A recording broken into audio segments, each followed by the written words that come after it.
हरिओम प्रिय दर्शकों, यदि आपकी कर्क राशि या कर्क लग्न है तो इस वीडियो को पूरी ध्यान से देखिएगा, समझिएगा। क्योंकि जैसे कि आपने थंबनेल में पढ़ा, 18 मार्च से होंगे बड़े उतार चढ़ाव।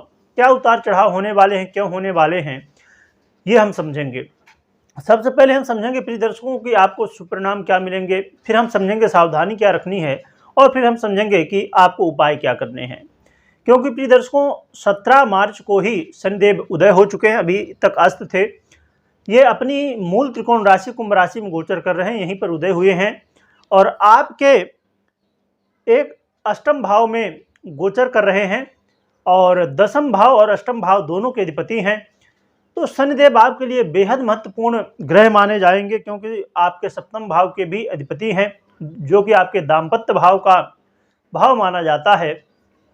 इसलिए आपको बेहद जरूरी है कि इसको आप पूरा सुने, ऐसा नहीं कि स्किप करें, जिससे आपको सावधानी भी समझनी है और रिजल्ट क्या मिलने वाले हैं ये भी समझना है।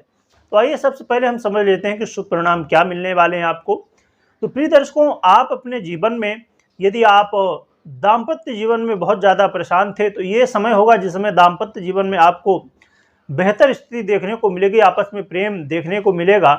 और यदि पार्टनरशिप में आप व्यापार करते हैं तो यहाँ पर व्यापार में वृद्धि देखने को मिलने वाली है, व्यापार में धन लाभ देखने को मिलने वाला है, परंतु सावधानी भी जरूर सुनिएगा। तो प्रिय दर्शकों, यहाँ पर अब कहा जाए कि किसी भी तरह आप पार्टनरशिप में हैं, चाहे लव पार्टनर हो, चाहे आप व्यापारिक पार्टनर हो, मैरिज पार्टनर हो, हर तरह से आपको लाभ मिलने वाला है। परंतु यहाँ पर एक समझने की बात जरूर है कि आपको अब यहाँ पर यदि पार्टनरशिप में व्यापार कर रहे हैं, वहाँ पर यह समझने की बात होगी कि आपके पार्टनर की स्थिति क्या है।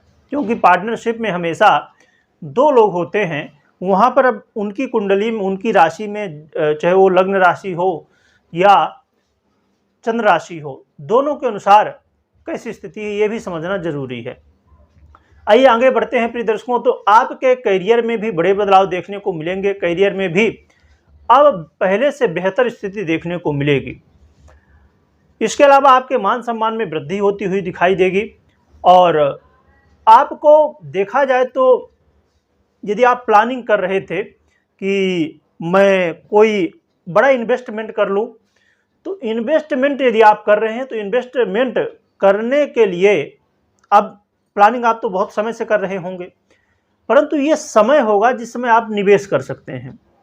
अब इसमें देखा जाए तो शनिदेव से संबंधित क्षेत्रों में यदि निवेश करते हैं, जैसे खेती बाड़ी की चीज़ें हो गई या लोहे की चीज़ें हो गई, ऐसे क्षेत्रों में यदि इन्वेस्ट करते हैं तो और भी ज़्यादा लाभ मिलने वाला है। तो ये बहुत सारे लाभ आपको देने वाले हैं और विद्यार्थियों के लिए भी ये बहुत अच्छा समय होगा प्रिय दर्शकों, क्योंकि इस समय एग्जाम भी हो रहे होते हैं और शनिदेव भी उदय हो चुके हैं। तो ये विद्यार्थियों के लिए कहीं ना कहीं सफलता दिलाने वाला समय माना जाएगा।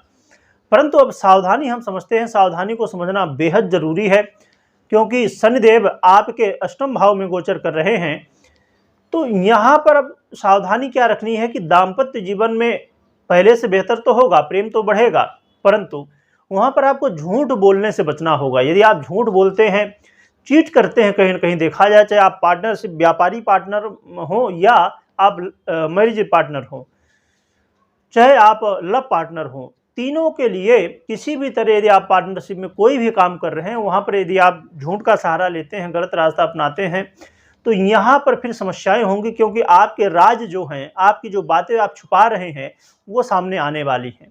क्योंकि शनिदेव हैं, न्याय के कारक हैं, कर्म के कारक हैं, तो आपके झूठ को सामने लाएंगे और यदि आपने पहले भी झूठ बोला होगा तो वो भी सामने आ सकता है, तो फिर वाद विवाद की स्थिति बन सकती है।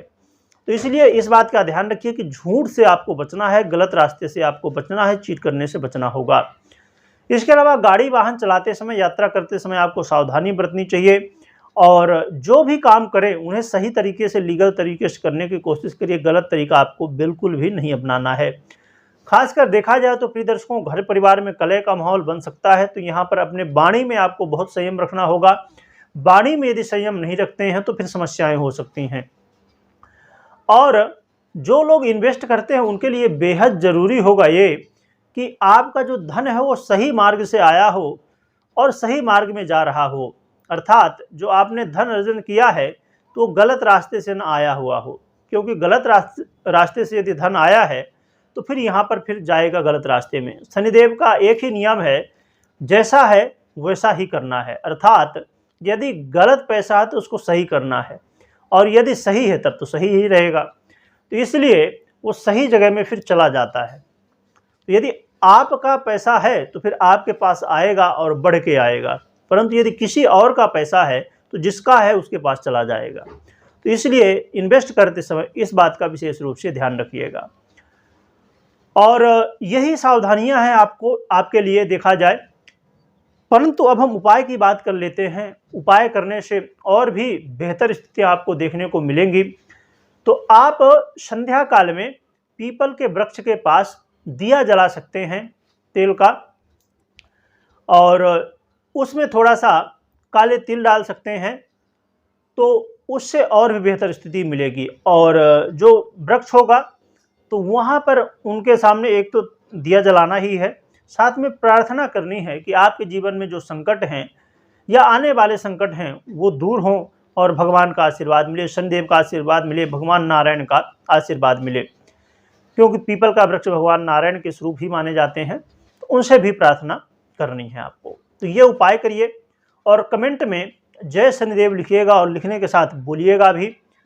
और साथ में आप अपने सुझाव भी हमें दे सकते हैं, जिससे आने वाले समय में और भी महत्वपूर्ण वीडियो और जो आप वीडियो चाहते हैं वो आपको प्राप्त हो सकें। परंतु सुझाव देते समय इस बात का ध्यान रखिएगा, सुझाव वो हों जो सबके काम आ सकें, सुझाव वो हों जो सबके हित के लिए हों, जिससे सभी लोगों के जो प्रश्न हैं, तो आपने जो प्रश्न किया है या आपने सुझाव दिया है उससे बहुत सारे लोगों के प्रश्न के जवाब मिल सकें। इस बात का ध्यान रखिएगा। वीडियो देखने के लिए बहुत बहुत धन्यवाद।